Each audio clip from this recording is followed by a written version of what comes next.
오늘 우리가 함께 살펴볼 창세기 41장은 단순히 요셉 한 개인의 성공담이 아닙니다. 이는 창세기 3장 15절의 원시복음에서 시작되어 창세기 12장의 아브라함에게 구체화된 하나님의 구속사가 어떻게 진행되고 있는지를 보여주는 중요한 장면입니다. 하나님께서는 창세기 3장 15절에서 뱀의 머리를 상하게 할 여자의 후손을 약속하신 후 아브라함에게 세 가지 핵심적인 언약을 주셨습니다. 첫째, 창세기 12장 2절에서 큰 민족을 이루겠다고 하셨습니다. 둘째, 창세기 12장 7절에서 가나안 땅을 주시겠다고 하셨습니다. 셋째, 창세기 12장 3절에서 그를 통해 천하 만민이 복을 받을 것이라고 하셨습니다. 이는 메시아를 통한 구원의 약속입니다. 요셉이 애굽의 총리가 되는 사건은 바로 이 첫 번째 약속인 큰 민족을 이루시겠다는 하나님의 말씀이 성취되는 과정입니다.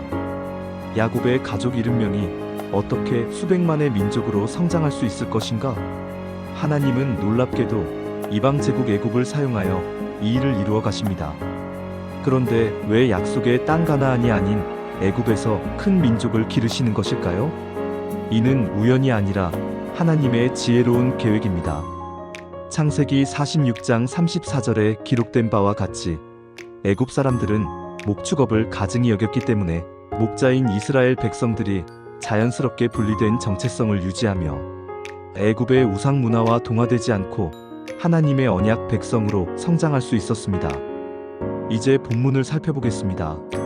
창세기 41장 1절에서 7절까지 보면 만 2년 후에 바로가 꿈을 꾼즉 자기가 나일 강가에 서 있는데 보니 아름답고 살진 7 암소가 강가에서 올라와 갈밭에서 뜯어먹고 그 뒤에 또 흉하고 파리한 다른 7 암소가 나일 강가에서 올라와 그 소와 함께 나일 강가에 서 있더니 그 흉하고 파리한 소가 그 아름답고 살진 7 소를 먹은지라 바로가 곧 깨었다가 다시 잠이 들어 꿈을 꾸니 한 줄기에 무성하고 충실한 7 이삭이 나오고 그 후에 또 가늘고 동풍에 마른 7 이삭이 나오더니 그 가는 7 이삭이 무성하고 충실한 7 이삭을 삼킨지라 바로가 깨어보니 꿈이라고 되어 있습니다.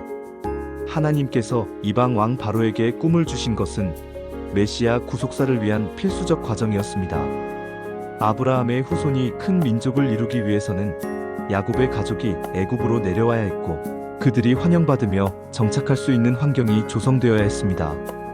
하나님은 일반 계시인 꿈을 통해 이방 제국의 왕에게도 역사하시며 심지어 이방 나라의 정치 구조와 경제 시스템까지도 당신의 구속 계획을 위해 사용하십니다. 이는 하나님이 온 우주의 주권자이시며 모든 역사가 메시아 중심적으로 진행됨을 보여줍니다. 창세기 41장 8절을 보면 아침에 그의 마음이 번민하여 사람을 보내어 애굽의 모든 점술가와 현인을 불러 바로가 그들에게 그의 꿈을 말하였으나 그것을 바로에게 해석하는 자가 없었다고 기록되어 있습니다. 애굽의 모든 지혜자들이 꿈을 해석하지 못한 것은 인간의 지혜의 한계를 드러내는 동시에 오직 하나님만이 역사의 비밀을 아신다는 것을 보여줍니다. 이는 장차 메시아를 통해 나타날 하나님의 지혜가 세상의 모든 철학과 종교를 능가함을 예표합니다. 창세기 41장 16절에서 요셉이 바로에게 대답하여 이르되 이는 내게 있는 것이 아니라 하나님이 바로에게 편안한 대답을 하시리이다라고 말한 것을 봅시다. 요셉의 이 고백은 단순한 겸손이 아닙니다. 이는 이방 제국의 중심부에서 여호와 하나님을 증언하는 역사적 순간입니다. 아브라함에게 주신 메시아가 오셔서 구속의 역사를 이루시겠다는 궁극적인 약속은 요셉을 통해 구체적으로 성취되기 시작합니다. 바로와 애굽 백성들이 요셉을 통해 참 하나님을 알게 되는 것은 메시아가 모든 민족의 구원자가 되실 것을 미리 보여주는 예표적 사건입니다. 창세기 41장 25절에서 요셉이 바로에게 이르되 바로의 꿈은 하나이라 하나님이 그가 하실 일을 바로에게 보이심이니이다라고 말합니다. 그리고 29절과 30절에서 온 애굽 땅에 7해 큰 풍년이 있겠고 후에 7해 흉년이 들어서 애굽 땅에 있던 풍년을 다 잊게 될 것이며 이 땅이 기근으로 망하리니라고 해석합니다. 요셉이 해석한 7년 풍년과 7년 흉년은 단순한 경제 예측이 아닙니다. 이는 하나님께서 야곱의 가족을 애굽으로 인도하시기 위한 구속사적 준비였습니다. 7년 풍년은 야곱의 가족이 애굽에서 환영받을 수 있는 환경을 만들었고, 7년 흉년은 가나안 땅의 야곱 가족이 애굽으로 내려올 수밖에 없는 상황을 만들었습니다.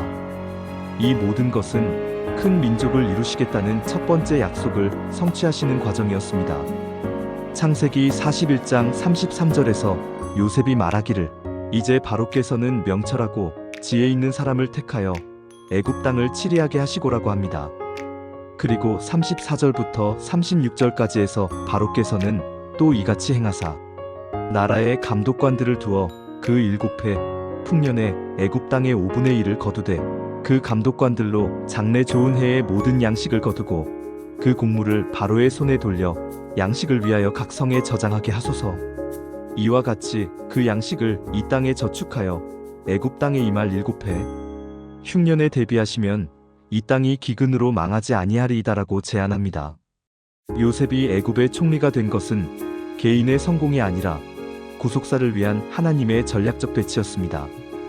요셉은 이제 야곱 가족의 애굽 정착을 위한 정치적 보장, 큰 민족으로 성장할 수 있는 경제적 기반 조성, 그리고 애굽과 주변국들에게 하나님을 알리는 선교적 역할이라는 구속사적 사명을 감당할 수 있는 위치에 섰습니다. 하나님께서 약속의 땅 가나안이 아닌 애굽에서 큰 민족을 기르신 이유를 살펴보면 창세기 46장 34절에 기록된 바와 같이 목축은 애굽 사람이 가증히 여기는 것임이니라고 했습니다. 애굽 사람들이 목축업을 가증히 여긴 것은 우연이 아닙니다. 하나님은 이를 통해 이스라엘 백성들이 자연스럽게 분리된 공동체를 형성하도록 하셨습니다. 지리적으로는 고센 땅에서 별도 거주하게 하시고, 직업적으로는 목축업을 통한 경제적 독립성을 유지하게 하시며, 문화적으로는 애굽의 우상 숭배 문화로부터 보호하시고, 종교적으로는 여호와 신앙의 순수성을 보존하게 하셨습니다. 이러한 분리는 언약 백성으로서의 정체성을 형성하는 데 결정적 역할을 했습니다. 출애굽기 1장 7절에서 볼 수 있듯이 70명의 가족이 수백만의 민족으로 성장할 수 있었고, 애굽의 풍요로운 환경에서 인구 폭증이 가능했으며, 이방 문화와의 혼합 없이 순수한 언약 공동체를 유지할 수 있었고, 후에 출애굽 시 하나의 민족으로서 집단 이동이 가능했습니다. 요셉의 사역은 여러 면에서 장차 오실 메시아를 예표합니다. 구원자적 사역으로는 애굽과 온 세상을 기근에서 구원한 것이 그리스도께서 온 인류를 죄에서 구원하실 것을 예표하고, 이방인들에게도 구원의 문을 개방한 것이 그리스도의 만민 구원 사역을 예표하며, 고난을 통한 영광이 그리스도의 십자가와 부활을 예표합니다. 또한 중보자적 역할로는 바로와 백성들 사이의 중재자가 된 것이 그리스도가 하나님과 인간 사이의 유일한 중보자가 되실 것을 예표하고, 꿈의 해석을 통한 하나님의 계시 전달이 그리스도를 통한 하나님의 완전한 계시를 예표합니다. 요셉의 경험처럼 우리 개인의 삶과 한국교회, 그리고 이 나라의 모든 상황들도 메시아 구속사라는 큰 그림 속에서 진행되고 있습니다. 개인의 고난과 시련은 구속사를 위한 하나님의 준비 과정이고, 교회의 시대적 사명은 만민에게 복음을 전하는 아브라함에게 주신 언약의 성취이며, 국가와 민족의 역할은 복음 전파를 위한 하나님의 도구입니다. 애굽에서 분리된 공동체를 이룬 이스라엘처럼 현대의 그리스도인들도 세상 속에서 구별된 삶을 살아야 합니다. 구별된 삶을 살면서 구속사를 이루는 하나님께 우리의 생을 드려야 하겠습니다. 요셉이 애굽을 통해 온 세상을 구원한 것처럼 우리도 아브라함 언약의 상속자로서 이 땅에 하나님의 복을 전하는 사명이 있습니다. 창세기 41장의 요셉 사건은 과거의 이야기가 아니라 현재 진행형입니다. 하나님께서 아브라함에게 주신 3가지 약속 중 큰 민족과 가나안 땅은 구약에서 성취되었고, 천하 만민의 복을 받는 일은 예수님께서 이 땅에 오심으로 시작되었습니다. 이제 교회는 예수님의 복을 전하는 복의 통로로 사용되어져야 합니다. 요셉이 애굽에서 하나님의 구속 계획을 이루어간 것처럼 우리도 각자의 자리에서 하나님의 구속사를 이루시는데 부름받았습니다. 우리 개인의 성공과 안정이 목표가 아니라 하나님의 구속사적 계획 안에서 우리 사명의 분량을 채우는 것이 예수님 믿는 우리 인생의 의미입니다. 하나님은 오늘도 모든 민족과 나라들을 통해 그리스도의 복음이 온 세상에 전파되도록 역사하고 계십니다. 요셉이 애굽을 통해 온 세상을 기근에서 구원한 것처럼 우리도 예수 그리스도를 통해 영원한 구원을 얻은 자들로서 이 땅에 하나님 나라의 복을 흘려보내는 귀한 도구로 쓰임받기를 소망합니다. 마라나타, 주 예수여 오시옵소서. 구속사의 최종 완성인 주님의 재림을 기다리며 오늘도 충성된 청지기로 살아가는 우리 모두가 되시기를 축복합니다.